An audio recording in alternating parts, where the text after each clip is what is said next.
Olá, retomamos com o nosso curso de Processo Penal do PCI Concursos.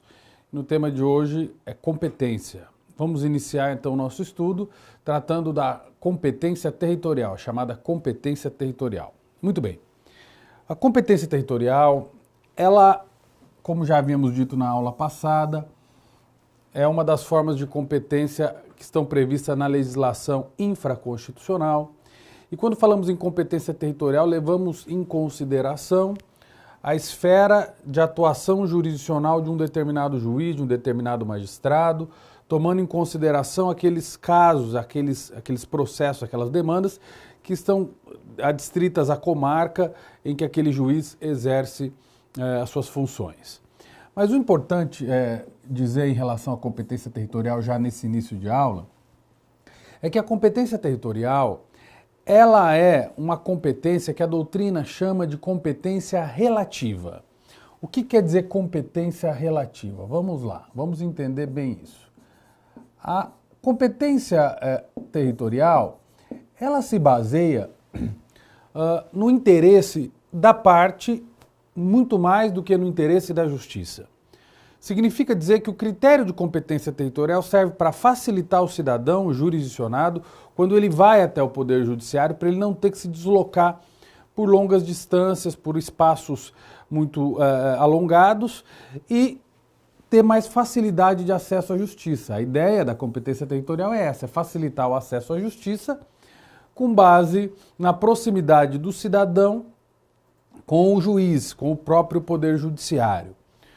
Por isso que nós chamamos essa competência de relativa, porque ela pode ser modificada. Ela pode ser, portanto, prorrogada. A competência territorial, nós podemos usar essa expressão aqui, ó, ela é prorrogável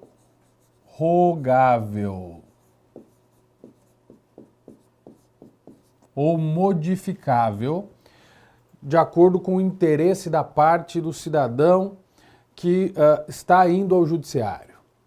Por isso que nós dizemos, então, que ela é relativa. No processo civil, a competência territorial ela é relativa também, e isso facilita muito a vida do cidadão quando vai ao judiciário, a ponto dele poder, então, até escolher o foro que vai litigar nas hipóteses de elaboração de um contrato, chamado foro de eleição. No processo penal, a lógica é a mesma, a competência territorial também é relativa, mas com uma relativização um pouco mais abrandada, porque essa relativização ela vai ser adstrita, vai ser concedida para o particular. Para o Ministério Público, a competência territorial relativa, ela fica mais cerceada por se tratar de uma ação penal pública, e o critério que nós vamos adotar lá no artigo 70 do Código de Processo Penal como regra é a teoria do resultado. Ou seja, o que significa essa teoria do resultado? Significa que o lugar da infração penal, o lugar do crime, o locus commissi delicti, é o lugar em que ocorreu o resultado do crime, tá certo? Então guardem isso. O que é importante saber? Que, em regra, a competência territorial para o ajuizamento da ação penal é baseada na teoria do resultado, tomando em consideração o lugar da infração, locus commissi delicti, o lugar onde o crime se consumou. Teoria do resultado, a regra é essa, artigo 70 do Código. Mas a pergunta que fica é, e quando esse crime, ele necessariamente não se consumou? Isso pode acontecer nas hipóteses de crime tentado. Qual que seria o lugar da infração? Se não há resultado lesivo consumado, qual seria o lugar da infração nos crimes tentados? Muito bem, então nós vamos tomar em conta aquela teoria do intercrimes do direito penal. E lembrar que o lugar da infração, quando o crime não se consuma, é o lugar da prática do último ato de execução daquele crime. Então, o lugar mais próximo de onde efetivamente se teria a consumação do delito. Tá certo? Vejam vocês, então, que a teoria do resultado é a regra, mas já temos aí uma exceção. Se o crime não se consumou, teoria do resultado, nós vamos adotar o quê? O lugar do último ato praticado antes da consumação dessa infração, tá certo? Vamos deixar combinado isso desde já, tá? Outra dúvida que surge agora é a seguinte: será que essa teoria do resultado ela é absoluta ou nós temos algumas exceções jurisprudenciais no que diz respeito ao lugar da infração? Nós temos exceções à teoria do resultado. Eu coloquei para vocês que a competência ela é relativa e prorrogável, eu deixei aqui no canto porque daqui a pouco nós vamos voltar nessa análise. Primeiro eu vou colocar agora para vocês as exceções à teoria do resultado e exceções jurisprudenciais, que geralmente são aquelas que mais caem em concursos, né? Então, para vocês aqui, vamos lá, situações em que nós vamos adotar a conduta e não o resultado. Nós vamos levar em consideração a teoria da conduta, o local onde foi praticada a conduta típica como competência territorial, tá certo? Mas para isso eu tenho que explicar para vocês, antes de falar de cada exceção, eu tenho que explicar para vocês o que são os chamados delitos plurilocais. O que são delitos plurilocais? É simples. É uma modalidade de crime à distância, o delito plurilocal. Delito plurilocal é aquele em que a conduta acontece numa comarca e o resultado em outra. Há, então, uma divisão espacial do intercrimes. A conduta acontece numa determinada comarca e o resultado acontece em outra, tá certo? Muito bem. Então, vamos lá. Eu vou falar de um primeiro delito plurilocal que representa uma exceção à teoria do resultado, que é o chamado homicídio plurilocal. Ou seja, plurilocal. Ou seja, a conduta de atentar contra a vida acontece numa comarca e o resultado em outra. Imaginem que o indivíduo está na cidade de São Paulo, sofre um disparo de arma de fogo e ele vai ser hospitalizado na cidade de Bauru. E ele vai ser tratado lá na cidade de Bauru, mas ele acaba falecendo em Bauru, mas tomou o disparo de arma de fogo na cidade de São Paulo. E aí, como é que fica essa situação? Onde será realizado o júri? Qual a competência territorial para entrar com uma ação penal e marcar uma sessão de julgamento do plenário do júri? Nós vamos fazer esse júri na comarca de São Paulo ou na comarca de Bauru? Se nós adotássemos a teoria do resultado, seria na comarca de Bauru. Mas como nós estamos diante de uma exceção à teoria do resultado, nós vamos adotar a teoria da conduta. E o júri vai acontecer na cidade de São Paulo. Por quê? Porque foi lá que a conduta típica foi praticada, foi lá que o impacto social da infração penal homicídio foi gerado, lá que as provas estão sendo produzidas, lá que a investigação está correndo e lá que deve se dar o exemplo, efetivamente, dessa situação, desse crime grave que aconteceu. Então, nós vamos levar em consideração a exceção à teoria do resultado, tá certo? Outra exceção, crime de aborto. Pelo aborto, nós temos que levar em consideração o seguinte: não vamos tomar como base a competência territorial o local onde foi expelido o feto, fruto do abortamento, mas sim o lugar onde foi praticada a conduta de abortamento, onde foi praticadas as manobras abortivas, né? Então leva-se em consideração aqui a teoria da conduta e não a teoria do resultado, tá certo? Outra exceção, lesão corporal seguida de morte, crime préter doloso.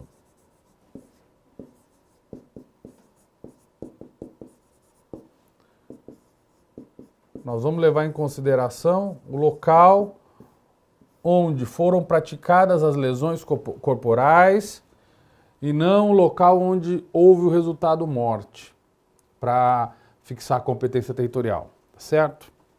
Muito bem. Temos aí mais uma exceção que eu quero colocar para vocês. Falso testemunho. O crime de falso testemunho por carta precatória. É um delito plurilocal também. Falso testemunho por intermédio de carta precatória. Vamos entender isso. Falso testemunho por precatória. Tem um processo que está tramitando na comarca de Presidente Prudente, a testemunha reside na comarca de Marília. O juiz de Presidente Prudente, juízo deprecante, remete o expediente para o juízo de Marília para acolher o depoimento da testemunha lá na comarca de Marília. A testemunha mente perante o juiz de Marília. Perceberam? É lá que ela está praticando a conduta de mentira em juízo. Essa carta precatória com a mentira vem para Prudente e gera o resultado danoso imprudente. Teoricamente, essa testemunha responderia onde? Imprudente pela teoria do resultado. No entanto, nós estamos diante de uma exceção. Essa testemunha vai responder pelo crime de falso testemunha lá na comarca de Marília, onde ela praticou a conduta de mentir. Falso testemunho por precatório é uma exceção jurisprudencial à teoria do resultado também, tá certo? E mais uma última hipótese. O crime de estelionato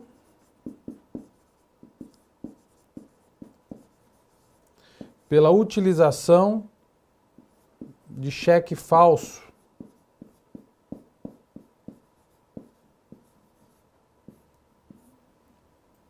Vamos entender também esse exemplo aqui, né?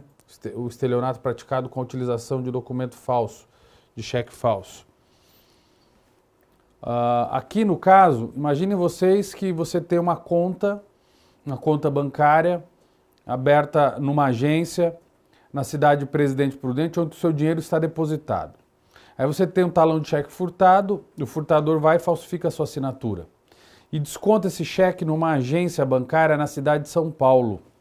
Ele pratica a conduta de engodo, de utilização de um cheque falso, lá numa agência bancária na comarca de São Paulo. Mas o resultado lesivo acontece em Presidente Prudente, onde o dinheiro é subtraído da conta.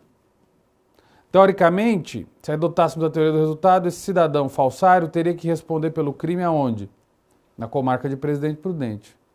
No entanto, ele vai responder na comarca de São Paulo, onde foi praticada a conduta de aplicar o golpe. Tá certo? Então, essas são exceções à teoria do resultado. Por que a jurisprudência admite exceções? Para facilitar, basicamente, a colheita de prova, a persecução penal. E é possível criar exceções porque a competência territorial é relativa, prorrogável, modificável. Se essas exceções que estão aqui, elas forem, porventura, descumpridas, não haverá prejuízo, porque a competência é prorrogável, competência territorial. Daí a farta produção jurisprudencial em cima da competência territorial, levando em consideração o lugar da infração, tá certo? O que eu quero dizer, além dessas exceções da teoria do resultado, é as hipóteses também de crime à distância. Crime à distância. O plurilocal é crime à distância, mas tem outro crime à distância que eu tenho que falar com vocês, que é o crime à distância chamado crime de espaço máximo. O que significa crime de espaço máximo? Significa basicamente que a conduta acontece num país, o resultado em outro, ou vice-versa. A conduta acontece fora do país, o resultado dentro do país. Então nós chamamos isso de crimes à distância ou de espaço máximo. Modalidade de crime à distância chamada de espaço máximo. Como que faz para fixar o lugar da infração se o crime é crime de espaço máximo? Vamos pensar nisso agora. Se o indivíduo pratica uma conduta aqui no Brasil, o crime se consuma fora do país, qual seria o lugar da infração se o resultado não ocorreu dentro do território brasileiro? A pergunta é essa. E aí eu devo dizer para vocês, o código nos resolve esse problema. A teoria do resultado também tem uma exceção aqui. Será competente aquele local, aquela comarca onde foi praticado o último ato da execução em território brasileiro. Tá certo? Então não temos nenhum tipo de dificuldade quanto a isso. Há uma aproximação espacial, como há uma aproximação temporal no que diz respeito à tentativa e à consumação. Existe uma aproximação temporal, aqui há uma aproximação espacial com a consumação. A mesma lógica.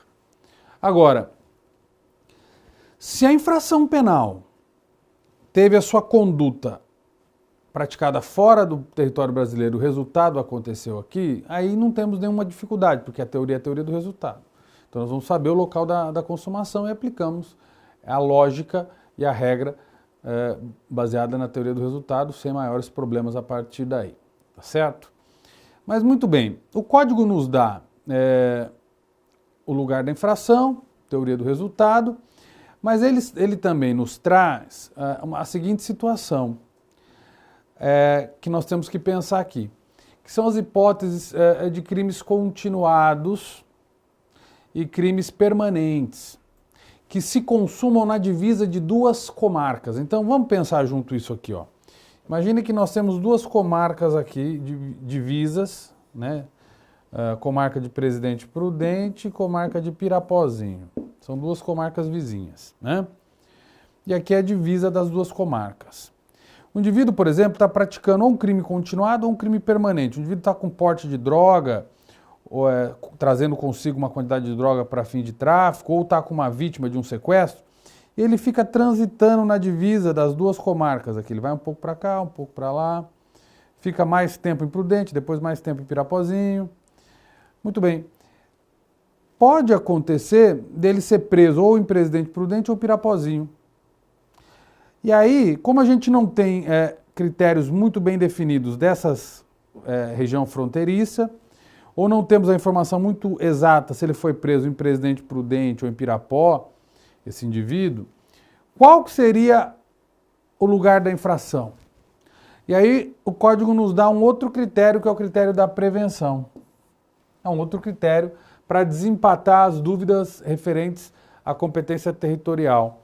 Então, o juiz que primeiro tomar conhecimento da prisão, que primeiro receber os autos distribuídos para a sua atuação, os autos do inquérito, eu me refiro, vai se tornar o juiz competente por prevenção.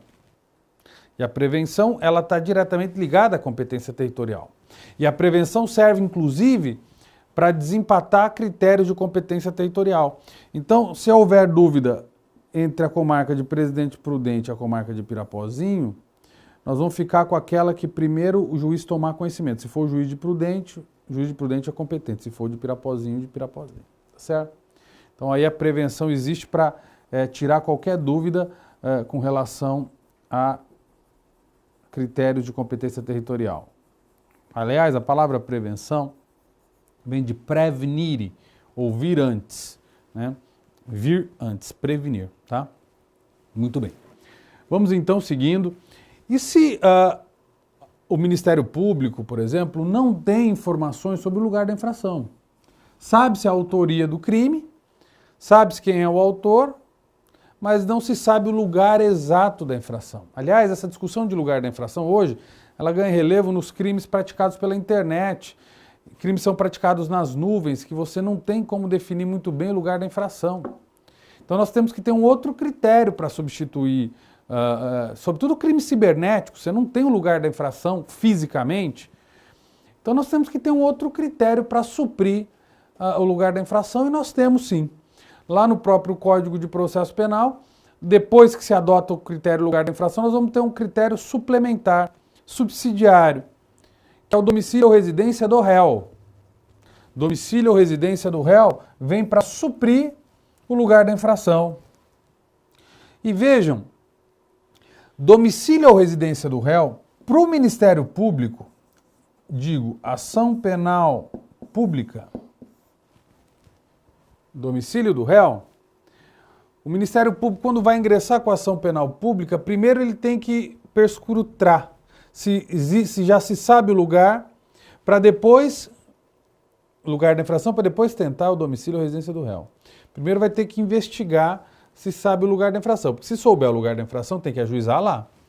Se o Ministério Público sabe o lugar da infração e já pula direto para o domicílio ou residência do réu, o acusado pode opor uma exceção de foro, pedindo para que o processo venha a ser deslocado para o lugar da infração, porque já tem essa informação. Agora, quando não tem essa informação, aí sim, em caráter subsidiário, aí é um foro suplementar.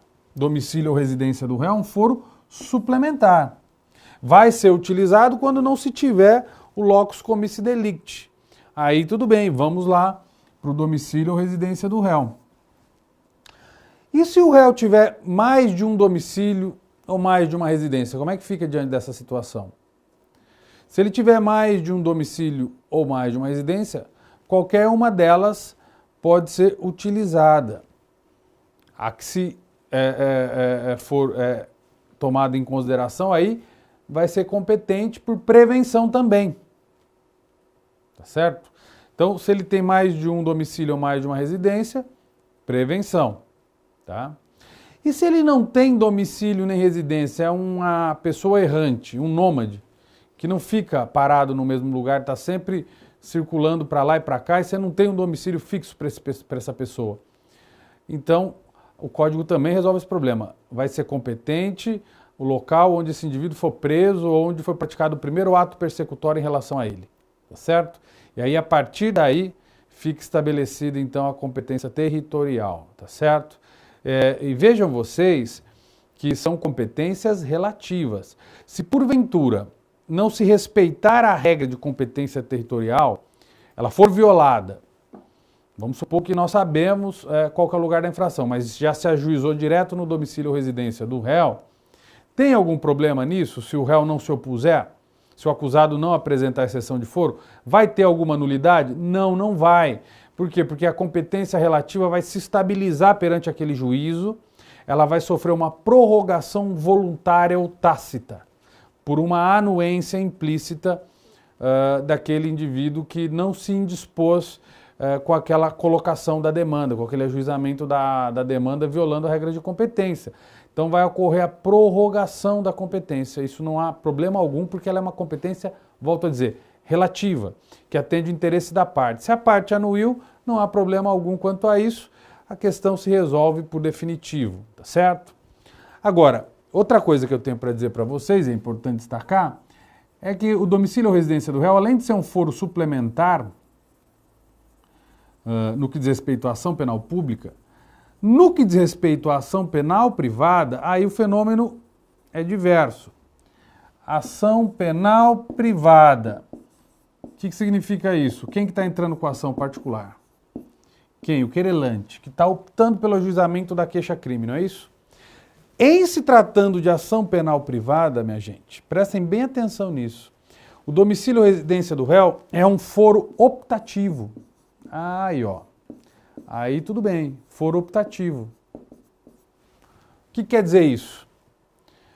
O querelante ele pode escolher se ele vai ingressar com a ação penal privada no lugar da infração ou no domicílio ou residência do réu. Mesmo que ele tenha a informação, o querelante, do lugar da infração, ele pode optar pelo domicílio ou residência do réu, porque, volto a dizer, a competência territorial é relativa. Ele pode escolher se ele vai ingressar ou no lugar da infração ou no domicílio do réu. E veja, por ser um foro optativo, na ação penal privada, não há como se opor uma exceção de foro por parte do querelado, dizendo que foi desrespeitado o primeiro foro, que é o lugar da infração. Porque é uma opção. E essa opção também é uma forma de prorrogação, só que essa prorrogação é uma prorrogação voluntária expressa, deliberada. Quando o indivíduo ingressa com a ação, ele está escolhendo efetivamente onde ele está propondo a ação. Então não há problema algum quanto a isso. Isso é bem tranquilo. Vocês imaginem só que, vamos dar um exemplo aqui, crime de dano. Você e um amigo vão até a cidade de São Paulo, se desentendem lá, e teu amigo quebra o carro lá na cidade de São Paulo, pratica um ato de vandalismo contra o seu carro. Aí volta você para Prudente, teu amigo também, os dois residem aqui em Presidente Prudente, só que o lugar da infração foi em São Paulo, tanto a conduta quanto o resultado. Você pode escolher se vai ingressar com a ação ou em São Paulo ou em Presidente Prudente. Pode ser mais conveniente você ingressar em Presidente Prudente, que é o domicílio ou residência do réu. Tá certo? Há uma opção de se fazer isso. Né? Porque você não vai querer viajar para São Paulo para poder demandar lá, porque vai ficar muito mais caro. Então você opta pelo domicílio ou residência do réu aqui em Presidente Prudente. Não tem problema nenhum quanto a isso.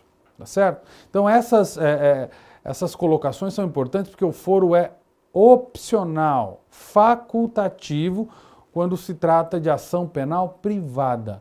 Então não dá para que o acusado, o querelado, queira de alguma maneira se opor a isso e tentar de alguma maneira, refutar essa situação, por exceção de foro, tá certo? O fato de não se opor à exceção de foro quando ela é possível de ser proposta na ação penal pública, gera também a prorrogação da competência. Quer dizer, se você não opôs à exceção de foro, voluntariamente, implicitamente, você está aceitando aquele foro em que foi ajuizada a ação, tá certo? Então, com relação à competência territorial, basicamente isso que a gente teria para dizer. Eu quero agora passar a analisar com vocês a chamada competência funcional. Vamos falar da competência funcional, que é uma competência baseada, diferentemente da territorial, baseada no próprio interesse da justiça. O que significa a palavra funcional aqui? Está diretamente ligada à função jurisdicional do Estado. Então, quando se fala em competência funcional, essa competência já não é relativa como é a territorial. Competência funcional, ela é absoluta. O que quer dizer isso? Que ela é improrrogável, ela não pode ser modificada por vontade das partes. Pode até ser modificada por determinação constitucional, por determinação da lei, mas não pode ser modificada com base... A competência funcional não pode ser modificada com base na vontade das partes, ela é absoluta, porque está diretamente ligada ao interesse da justiça, tá certo? Muito bem. Quando se fala em competência funcional, nós vamos ter aqui uma primeira forma de competência, que é a chamada competência funcional por fases do processo. O que quer dizer isso? Competência funcional por fases do processo. Competência funcional por fases do processo significa que cada juiz tem competência para atuar numa determinada etapa da persecução penal. Então nós teríamos um juiz que atuaria na fase de conhecimento, nós teríamos um juiz que atuaria na fase recursal, nós teríamos um juiz que atuaria na fase de execução de pena. Então, quando se fala em competência por fases do processo, significa que em cada etapa da persecução penal é um juiz que atua. E isso não pode ser modificado por vontade das partes. O juiz que tem competência para executar a pena não é o mesmo que tem para julgar o processo em primeira instância. E a vontade da parte não pode interferir e modificar essa situação, tá certo?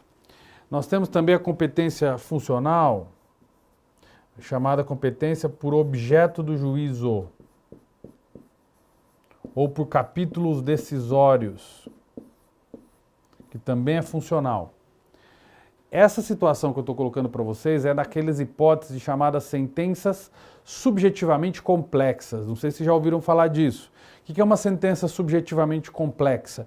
É aquela que tem 2 capítulos decisórios definido para 2 órgãos deliberativos, 2 órgãos jurisdicionais que vão deliberar de forma autônoma. Exemplo, a sentença condenatória do júri.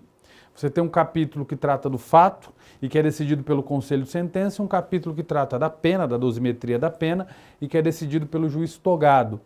E não dá para modificar essa estrutura, porque basicamente, se a gente modificar essa estrutura, nós vamos estar de alguma maneira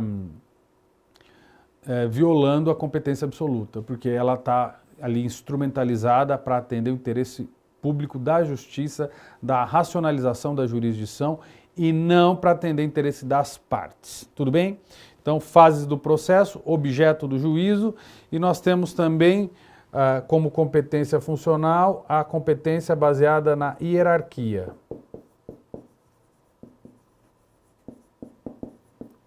Competência baseada na hierarquia é aquela que permite a estruturação de um sistema recursal. Você vai ter juízes de primeira instância e juízes de segunda instância. Então você vai hierarquizar a estrutura do judiciário para criar um sistema recursal.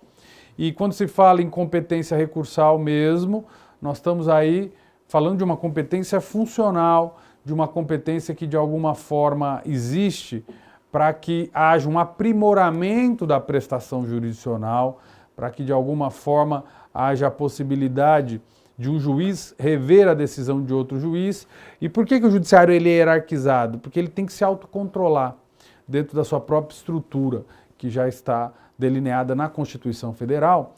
Então, quando a gente fala em competência funcional na hierarquia, por hierarquia, o critério hierárquico, nós estamos levando em consideração um critério importante, por quê? Porque permite a expansão do debate em contraditório, permite que se avance para uma fase recursal, em que haverá a possibilidade também de uma nova resposta jurisdicional para aquela demanda, e então nós estamos aí também diante de uma competência funcional. Toda competência que envolve hierarquia, que envolve matéria recursal, que também é funcional, não dá para mudar a competência recursal por prorrogação, porque é uma competência absoluta, funcional, que existe justamente para atender o interesse da justiça, tá certo?